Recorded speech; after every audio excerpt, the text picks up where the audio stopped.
Edwin Mosquera, is he fully available now for this one? Yeah, he's fully available. And any other injury updates or anything? That's a broad question, but injury updates? No. Anything? It looked like everyone was healthy. Yeah, everybody that you saw out there is ready and available for the game. Going back to the Columbus game, Saba took the corner kicks on Stien's 2 goals instead of Brooks, and I was curious why that was. I mean, we have multiple people that can take them, so sometimes it's Brooks, sometimes it's Saba. Before it was Thiago, so we have different guys that can take it. There's no special magic with it. It's just what we designed up during the day, and they were doing it for the game. So it could be various people that take them. Okay, and just going back to set pieces for a second, how much time do y'all spend working on the other team's set pieces, and how much does your recent success, do you think, affect how much DC United might spend scouting y'all on set pieces? Recent success. We had one game here. But, 2 goals. Yeah, no, it's great. I mean, I'm really pleased that we got the goals because they were one important goals of the game, but they can be important moments that'll help us throughout the season. I mean, we spend a good amount of time on them. I can't give you an hour or a minute or what it is. I would say they're super important. We talk about like certain objectives about whether it's a team and the way they defend or the way they might attack. So putting a highlight of a guy like Benteke. Great in the air, so aerial duels will be important. But it's not only him; it's about the other players around him and how they orchestrate some kind of set piece. So it's a moment of the game where it should be it's a stopped play. So it should be a moment where we can have some awareness to be set and be ready and be able to attack them on both ends. So attacking them when we're going to try to score, and then attacking them so we can defend them and create a chance from there. Okay. The first 2 times y'all faced DC United, you didn't have Gregerson. For different reasons. How does having him back and his ability to win aerial duels, particularly against Benteke, affect whether you go to 2 center backs or 3 center backs to start the game? Yeah, I mean, we always look at the personnel available. That's important. Stian in the air is good in there. Derek's good in there. Efrain did a good job when we played them there. So yeah, I mean, every personnel decision that we make is with a purpose, and that would be no different with a guy like Stian if it's in a back 4 or back 5. So just each game we take it as it is. Benteke is good. It doesn't matter who you have up against him. He's probably going to win some majority of them. So then from there, it's how you second ball, or if it's something on frame, where is he doing that, and how you can affect him getting a clean header on it, really. You've seen DC United a couple times now. How are those matches going to help you going into Friday's match against them in the Leagues Cup? Yeah, I mean, we know what to expect. We've lived it. We've played it. We've done it at home. We've done it away.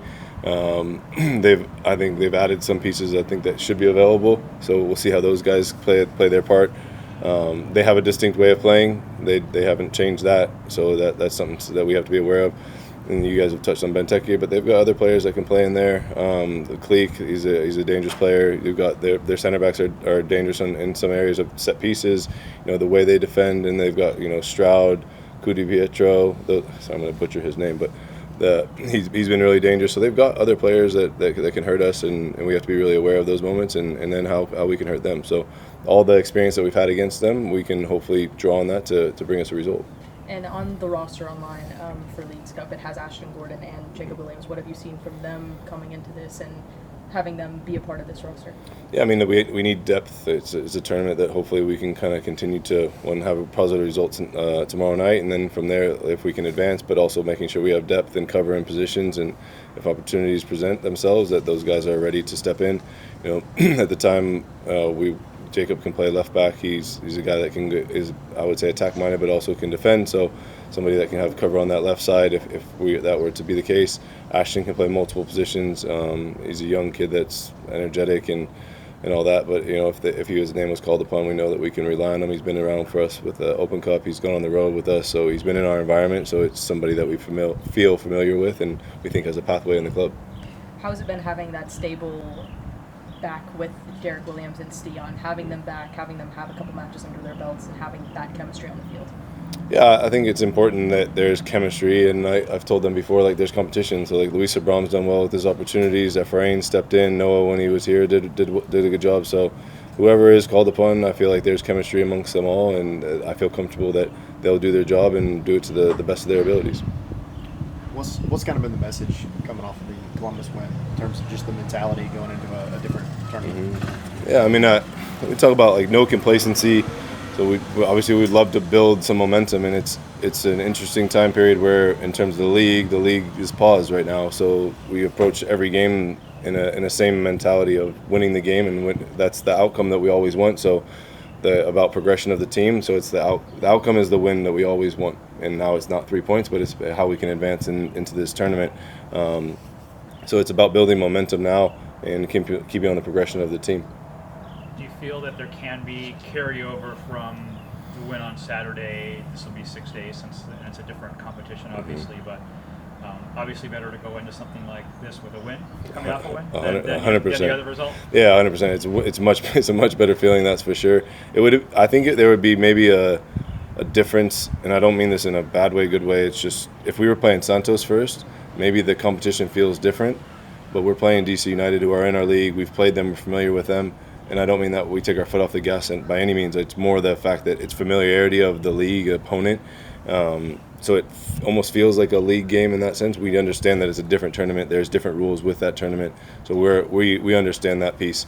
But the momentum would be big. It'd be great. But I always try to tell the guys, like, even if it's good, you celebrate it, and then you got to move on and go with the process of what we've talked about before, because the momentum that we've had in times where you guys have asked the same question a lot, and I'm not saying it's a bad question, it's the right one to ask, because you're saying, hey, you got momentum now, keep going.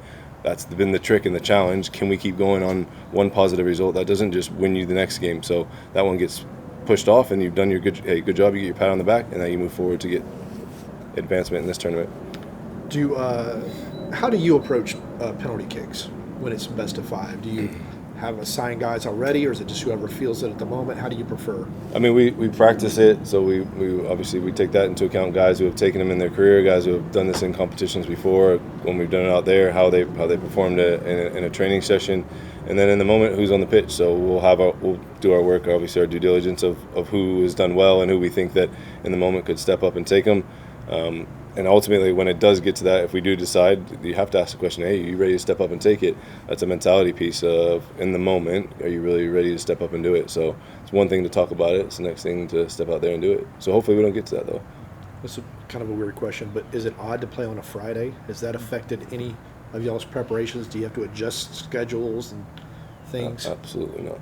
Okay. Nope. I think it's the first Friday y'all played on It's this just year. Friday. So it's just today's Thursday and game day -1, and then tomorrow's game day. So sometimes with the way the schedule is, I don't even know if it's Friday, Saturday, or Wednesday, but I know it's the game day, and I'll show up to the stadium with that prepared. All right. Good. Thanks, Rob. Thank you all. Appreciate it. Appreciate it. Any fancy